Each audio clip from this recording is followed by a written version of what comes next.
ইবলিস শয়তান আল্লাহ রাব্বুল আলামিনকে বলেন, আল্লাহ জাহান্নাম একটু বেশি করে বানান, কেননা আমি আল্লাহ রাব্বুল আলামিনের প্রিয় যারা বান্দা আছে তাদেরকে ধোঁকা দিয়ে দিয়ে অন্যায় কাজে লাগিয়ে ফেলবো এবং তাদেরকে আমি জাহান্নামে বানিয়ে ফেলবো।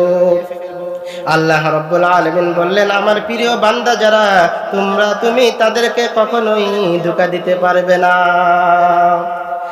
যারা আমার প্রিয় বান্দা হবে তারা ভুল করেও যদি কোনো গুনাহ করে ফেলে, সাথে সাথে আমি আল্লাহ তাআলার কাছে তারা তওবা করে নিবে এবং যখন তওবা করে নিবে আমি আল্লাহ রাব্বুল আলামিন মুহূর্তে তার জিন্দেগীর সমস্ত গুনাহ থেকে মাফ করে দিব। হে যুবক ভাইরা, তোমরা আজ কি করতেছো? কত অন্যায় করতেছো। এই যৌবন তোমাদের সারা জীবন থাকবে না।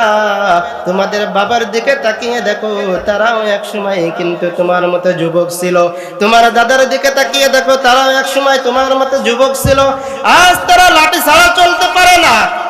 তোমার বাবার দিকে তাকিয়ে দেখো, আজ একটা কাজ করলে অনেক কষ্ট হয়। তুমি মনে করতেছো আমি